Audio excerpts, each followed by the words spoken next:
morning, everybody tuning in right now. My name is JP Warren, and thank you for tuning in to Breakfast Runs with JP. I am the founder, which sounds really important, of a company called Connection Crüe, which is, I wish I had an elevator pitch for it. I was talking and explaining kind of what Connection Crüe does, kind of bringing people together. And someone said it was kind of like the Cupid of the oil field.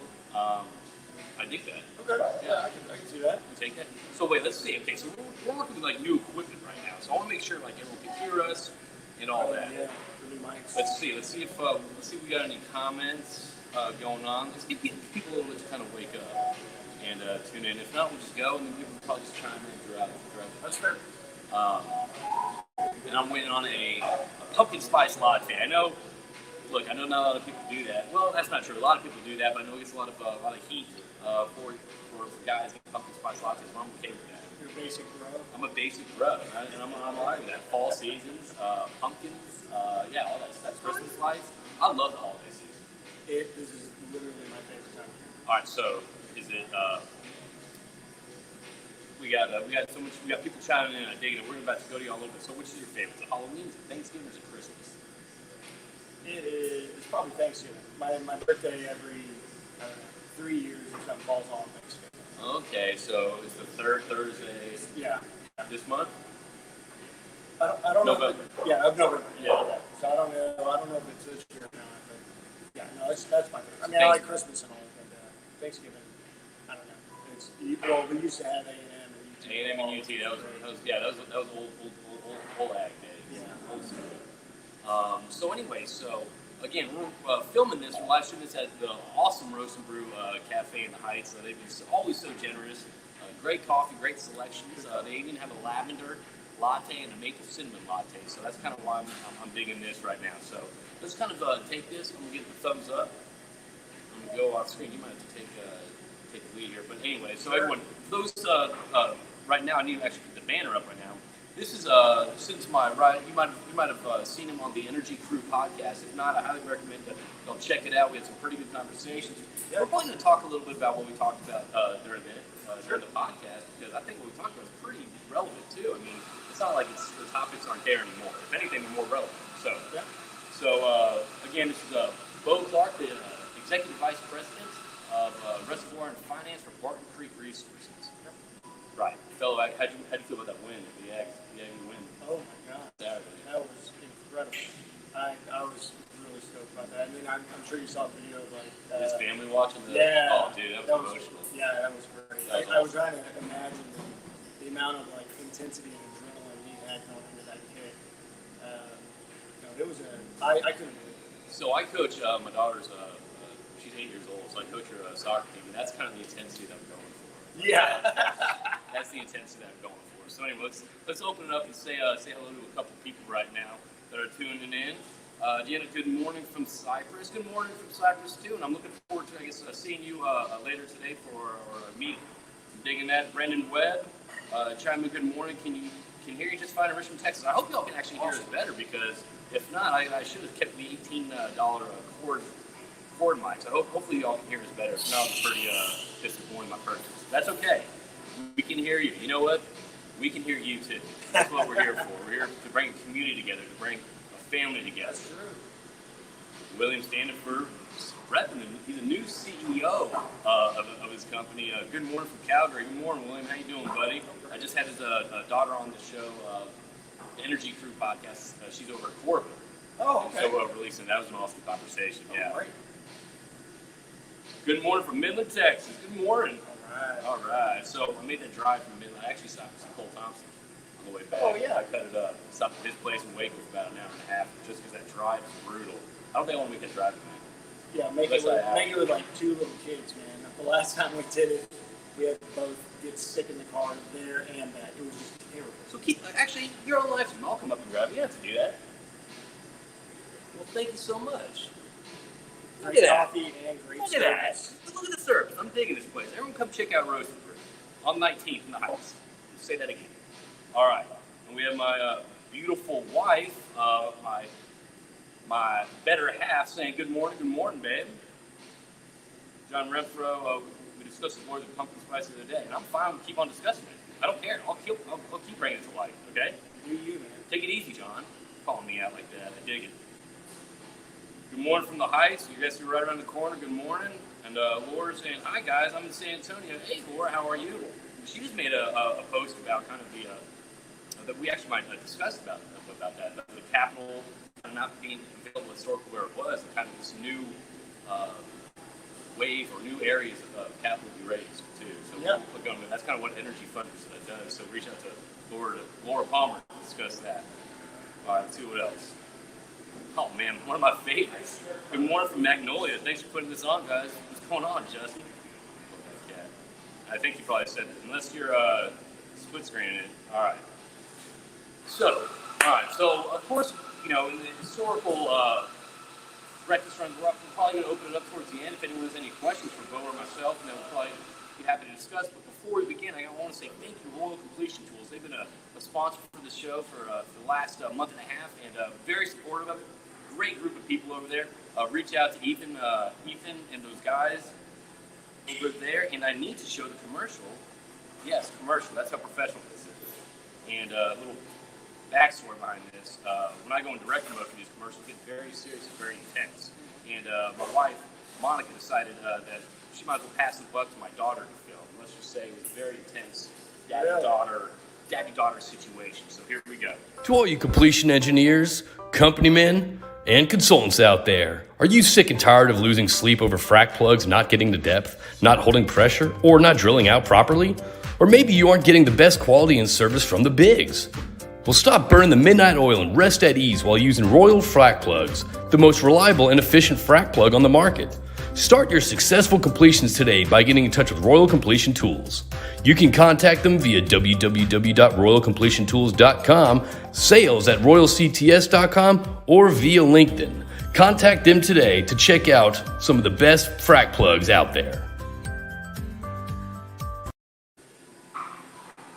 All right, there you have it. Let's do a couple more. Keith Stelter, good morning from Odessa, Texas. Hey, look, Keith Stelter's going to be out at the the oil show out in Midland next week, and he's looking for people to get behind the mic with him, kind of do a tally book Tuesday, or maybe even a slight casual interview. Highly recommend it. Great guy to know. Great team over at Arc Energy. So if anyone wants to get in front of the camera, or get behind the camera with Keith, reach out to him. And John's saying, good morning, love these things. Well, good. We hope you love them. That's why we're here this morning at Reservoir. Yeah. In the Heights. Yeah, I miss this, man. Just a general banter. And, I think I sent a link out for people to hop on here just because I think it's kind of like back in the day where vendors are here. They got Chick-fil-A and tacos, and you just go in there, everyone's having a good time. People are talking about what they're doing this weekend, what's coming up in their schedule. I mean, it was just kind of a way, like whether any business was done or not, or any sales were done or not. At least you had the kind of the back and forth feedback that's going on, which is so tough to do right now in our industry, which kind of sucks. But we're working on that. It's getting better. We're connected. Yeah. We're working on it. No, absolutely. No, I'm excited about that. So that's kind of the whole point of the breakfast run. Just kind of bring everyone together, kind of get me and an operator, just talking on what's going on in his mind, what he's seeing. Try to get people from various things. If you want to check it out more, you can go to my YouTube channel, JP Warren, and see all the previous breakfast runs, and that's what this will be on too.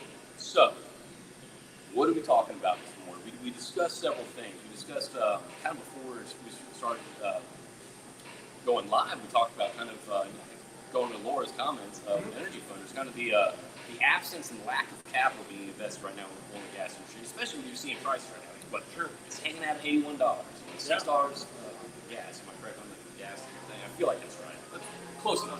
Yeah, it's close enough. It's high. It's high. There you go. But you're not seeing the activity because the capital's not there and all that stuff. And then there's another problem that I talked to my buddies about is not the shortage of labor, it's also the shortage of steel and equipment. So let's sort of talk about the capital side first, and kind of what we discussed in the podcast and what you're seeing right now, I guess, with how capital is much more difficult to obtain and find, where people are trying to find it from now. Well, it's just interesting in general, and it's interesting yet not surprising, kind of just the fickle nature of Wall Street and a lot of these things. It was 9 months ago. Oil's trash, right? Like it's full. Wait, are you talking about the image or like the market? Well, both. actually. Yeah, 9 months ago, and so nobody wanted anything to do with it. There was a lot of divestment, and there was a whole lot of I told you so type of things for people who were, oil and gas is never going to be a great investment.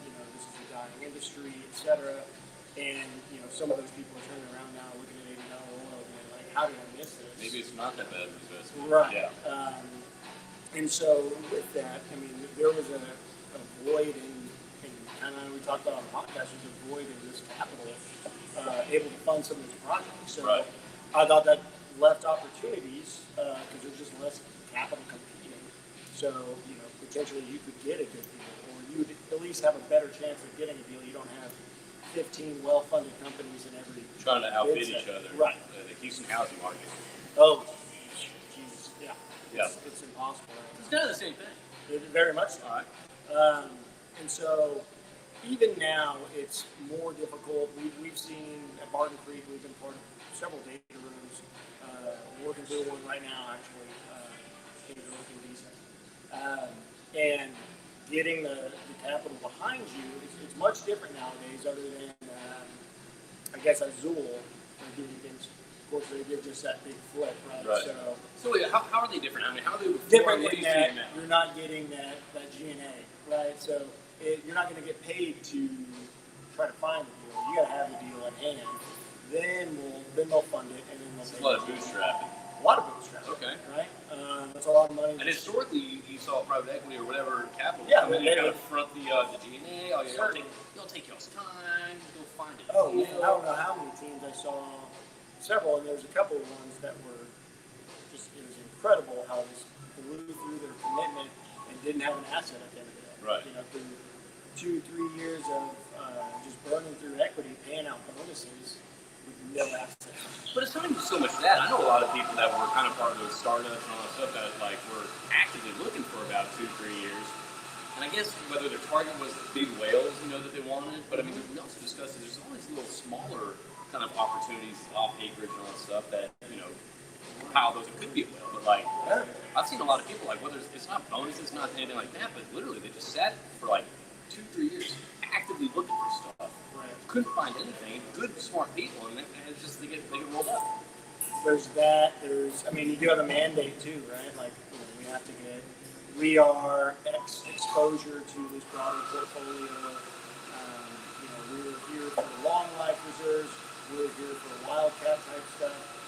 There's different levels, and you talk to your PE backers, and they want you to do a certain thing, or they hired you for a certain reason because you have an experience in said basin, something like that. So when you do narrow it down, there are reasonable times for that to happen.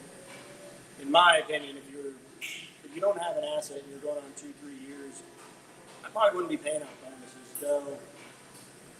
If that's how you signed up people, Yeah, you got to honor what you. You got to honor what you did, but at the same time, I don't know, you got to be cautious. So, okay.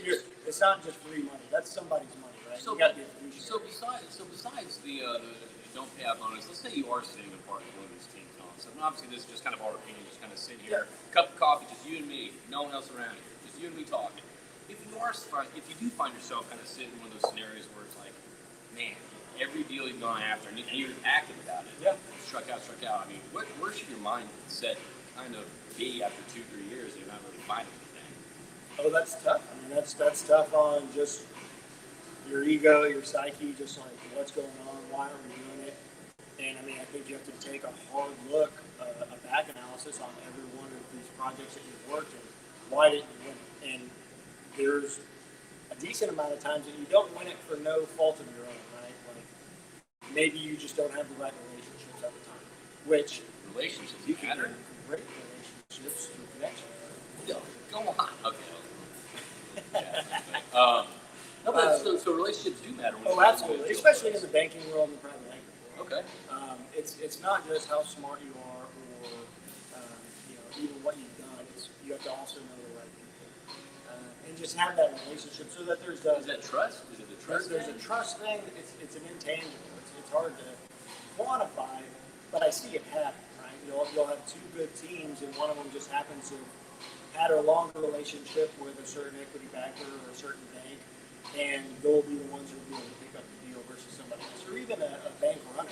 So I guess you could look at it similarly to, it's the intangible of trust, but I think you could kind of relate it to, say, when you are in a bidding process and you're like, okay, we bid X amount, and it might be higher than all the rest, but you don't have a secure financing, or your financing is like a mom and pop shop that no one's heard of, versus someone who's maybe 10% lower than you, but their financing is very reputable. It's a big People bank. know that, yeah. People know them. There's reputation or relationships between there. They would probably rather have the 10% lower bid and be able to close fast and No hassles. I mean, exactly. none of that BS stuff that might come up. So, I mean, that's a little bit, I don't know, quantifiable is a word, but that seems a little bit more tangible than just the general relationship, but like, I mean, you see it. So you have to have that. It can be really tough out there. If you're in that situation like that you're mentioning, again, I take a look back, and if it was a relationship issue, then do something about it. If it was if it's an issue with valuation, if you're just way out of the market, you got to rethink what you're doing. Everybody wants to get an asset for a steal. Everyone wants to steal it. The problem is, you constantly do that, then your reputation is going to be like, well, these people never want to pay for anything. It's not even worth letting them in the data. Yeah. So you have to be fair, and you have to recognize what everything's only worth what the market will bear, right? And so you don't want to overpay for something, and maybe that's when you can't overpay. But at the same time, if you need to get an asset, you got to get a deal done. Well, I would assume this. I don't even know where I'm going with this tangent right now. But I would assume it's also one of those things too. It's like, look, yes, you don't want to overpay, but historically, our industry has done a great job of propping up acreage, to eventually get to a point where you don't want to let it go for anything less. Sure. You know what I mean? So we've kind of put ourselves kind of on a platform right now, on a plateau where it's like it's tough to take. You don't want to be the person. You don't want to be the company that takes that hit. You want someone else to take that hit. Absolutely. No, you're that's it. But I mean, you see a ton of write-downs. Our industry is one that you can see companies with goodwill on the balance sheets. It doesn't make any sense. How do you have goodwill in the oil and gas industry? And you just constant write-downs. I mean, that's just kind of how it's always been. I get it. You want to steal everything, but at the same time, you got to get a fair value. Yeah, absolutely. And if that bid-ask spread is just way too wide, then you run into what we saw in 20, and it's picking back up now. It's just very few deals get done. It's one of those things. I think when you approach any transaction, any back and forth, transaction bids or whatever that is, there needs to be a certain level of both parties need to feel like they walk away better than they did before. Yeah. Right. Yep. Right. So if you start doing that snake oil salesman and try to undercut, make a steal and all that stuff, and that kind of, I think, falls through.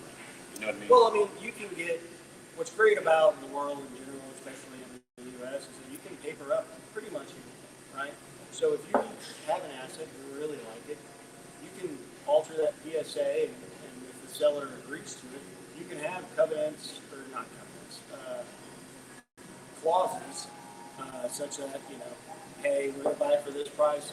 If here's a variance of oil price or oil strip over the, couple months it takes us to close, the oil runs up, and we'll pay you an extra premium because we understand that you're going to feel like you got a bad deal, and it shows that you are open to giving them the value for the oil or for the asset if again the commodity price runs up, and then maybe you give yourself a little bit of downside protection where you can pull off. But I think realistically, if you're willing to buy it at a certain price and you give them a little bit of upside for the uncertainty risk of the next near-term future. Yep. To me, that's compelling if I were a seller. Yeah. And things like that would help out the process. And we've looked at certain things like that at Barton as well. So let's talk about actually getting the capital right now. I mean, so I guess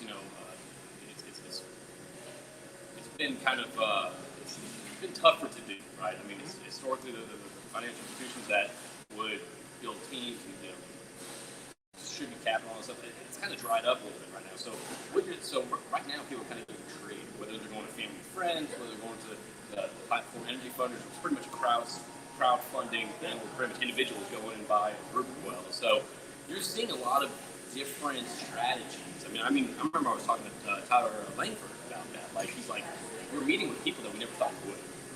We're just, the topics of discussion we historically talked about, those are the bottom tier reports right now. Now people want to discuss ESG, they want to discuss all this stuff. Yeah. So are you seeing, what are your thoughts on that? I guess new wave of capital and new points of discussion when you're trying to get finance. I think so. There's a few things. So yes, it's harder to get capital, especially from the same old sources. I've talked to people, fairly well-known people who generally would never have any problem getting capital, and they're telling me, yeah, we basically tapped out who wants to fund, and we're still going. Now that we've deployed all the capital in our original tranche, now we're going back and saying, hey, you want to put in more? The other investments are doing well, but people are still hesitant. You have to sell it. And that's the people who have been doing it time and time again that have done very well. Yeah. Right? So the new wave of it, which I totally am on board with, is trying to bring down, it's not just the multimillionaire family offices, it's not just the PE backers, but try to get to coalition a bunch of people who have money that they want to put in oil and gas. Yeah. You can buy publicly traded stocks, but there's something about actually owning a piece of property or royalty and making that money straight out of that. Right? Yeah. It's a risk-reward thing, but the reward can be great, as we've seen. Let's forget the negative, but even down to $20 oil, now over 80, right? Yep. And let's be frank, it'll drop back down again. That's just how it goes. Well, that's the oil field, but are you seeing these? Okay, I'm trying to answer my question for you, but you think it's going to drop in the near future, or what are you seeing right now where I guess this energy crunch, winter's coming, and kind of what you're seeing, we talked about this pain a little bit, kind of, okay, from what you're seeing right now with labor shortage, what you're seeing with demand, what you're seeing with lack of capital, lack of equipment such as casing. You can't even find casing these days. I had a conversation with my buddy about that yesterday. Where do you see kind of the price going from all this kind of everything working against the oil and gas industry? And where are you seeing the price of commodity going? Anybody who says they knows why, first of all. Right. That's easy enough. Yeah. But, right now I think we have a lot more tailwinds than we have headwinds, right? I can imagine the price continuing to move up and even spiking to a certain point. But ultimately, it's just how it always is going to be. We're going to get flooded. OPEC's still holding kind of tight at what they were putting back into the market. Yep. But with all of these, all of these constraints and bottlenecks in everything, it's incredible between the boats sitting out there in the Gulf waiting to get unloaded, the lack of workers to unload, the amount of containers that work all over. One of my brothers works in the docks. It's just incredible the amount that they can charge for rentals. I talked the same guy I talked about that casing situation yesterday. He said that the shipping containers were like $3,000. Before. Now we're paying $20,000. Yeah, it's insane. It's insane. Like you're going to see a whole lot less container owners. I'll tell you that. Yeah. And then you have a lack of truck drivers to pull stuff off, and relate that, and that's like not just oil and gas. It's everything. And then think about how that ultimately then does affect oil and gas, which is a subset of that bigger import-export. Speaking of your birthday, they're telling people to, I think 3 weeks ago, they told people to start their shopping for Black Friday, just because there's this huge logistical nightmare right now. And that's the thing. I'm thinking too. Everyone's like, oh yeah, oil's this, everyone's all cheering about that. But you can't drill, whether it's lack of capital, you can't drill whether it's lack of equipment, you can't get materials. It doesn't matter how high the price of oil is or whatever happens. That's still a tough situation to be in. Any operator, service business partner, it's a new term for vendor, service business partner. Okay, yeah. I like that. I'm digging that too. So, it doesn't matter how high it is. If you're unable to actually work due to all these exterior forces, gonna be a tough time for our industry. Oh, absolutely. I mean, we've seen crunches before, but this is a different magnitude. And again, I mean, I think it's all in the benefit of oil price at this point, right? And so, I mean, if you have a flowing asset right now, it's going to be really tremendous. Right. And I was personally I've been starting to lay in a good amount of hedges, but long term, I mean, it's just it'll unwind itself. We'll get more of these things, and then the market will ultimately go up. Yeah. Is that going to be in a year? I don't know. You're not seeing the steel mills go back and forth. You're not seeing all this stuff. So it's kind of like we had a comparison, kind of like operating, getting like equipment and supplies and all stuff. Like you're operating a third world country. Yeah. I mean, that's what I've heard. So, what else? What else are the topics we kind of discussed right now? So we talked about capital, we talked about situations with labor, and so where are people finding? So I just read something this morning about the job reports that came out. I think 4.3 million people resigned to quit their jobs in August. And now they're not even going to work even for sign-on bonuses or anything like that. So that's also another layer to this nightmare. I mean, what is it going to be? Is it going to be money? Is it going to be working conditions? I mean, what's going to bring people back into our industry? What's going to attract people back into the industry? Not only the whatever, but it's also the narrative.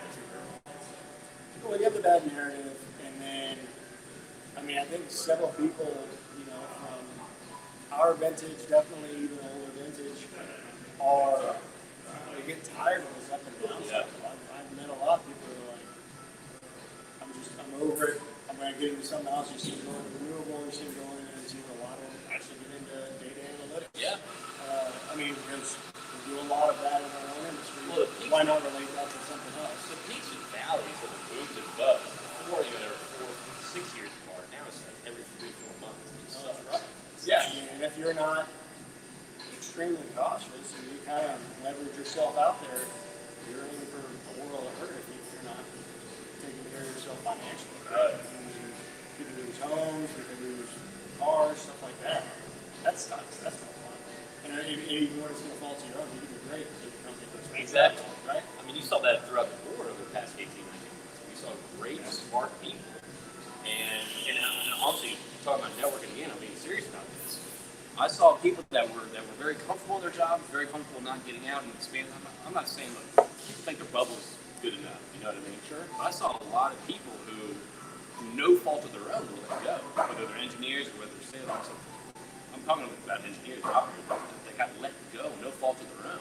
And through a lack of network, they couldn't find it. They couldn't find their next role, their next gig. So it wasn't a choice to get out. They were kind of forced out just due to lack of not knowing the people that they need to know at the company. Yeah.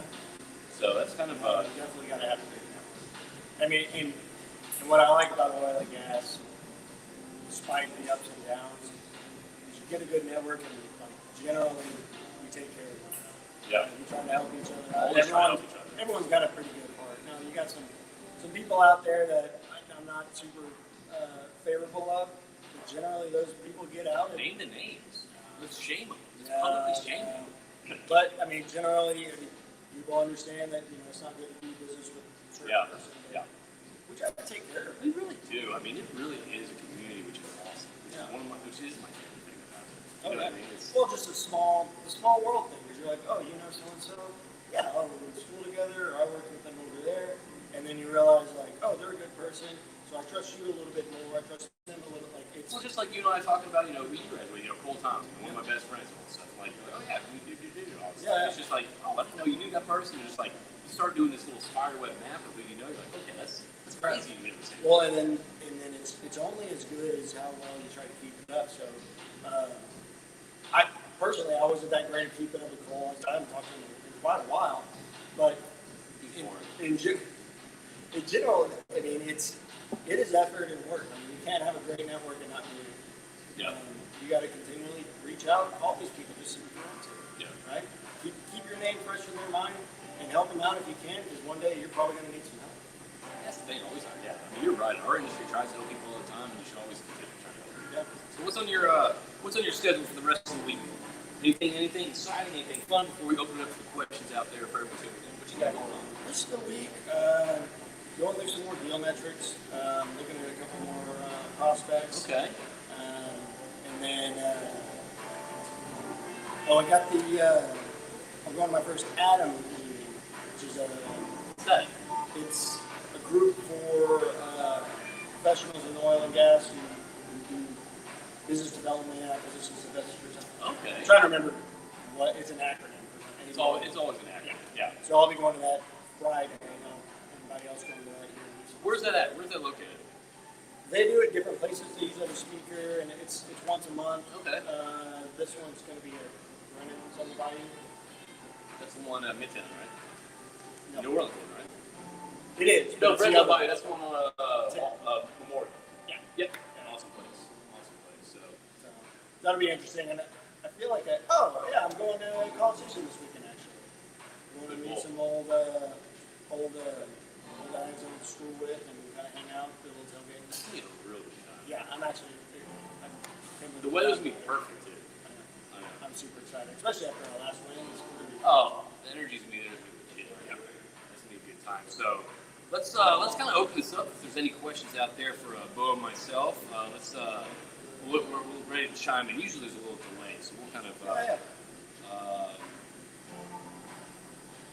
Okay, we got. What else? If there was any questions, all that, now's the time to type. We'll probably chat for another 2 minutes until we see something. If not, we'll probably tell everyone to have a great rest of the week. Are you going up to the oil show this weekend? the one in Midland. Midland, yeah. Yeah, I know a couple people going out. I'm not gonna be out there this time. So you used to live in Midland, right? Yeah, no, I was living in Midland up until last 4 years, up until July. Moved over to the Midlands.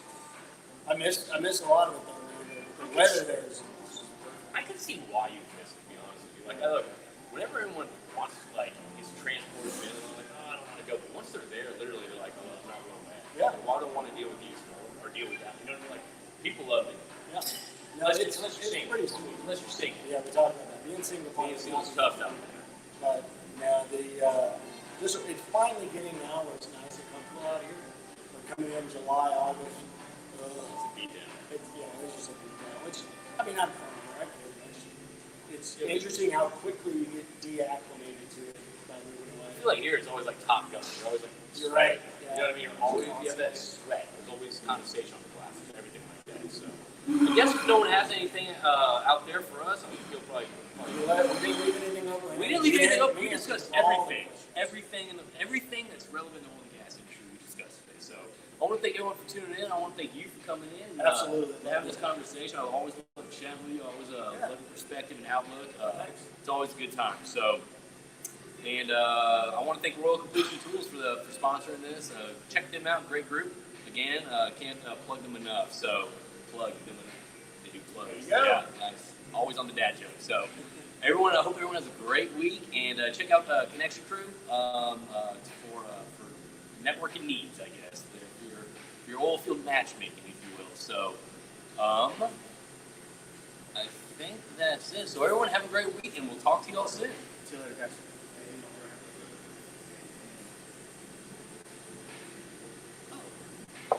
Well, you know what, Casey? We appreciate that. I don't have any questions, but thanks for the content, guys. Well, thank you for tuning in, man. We appreciate that. We'll talk to you guys soon, and gals soon.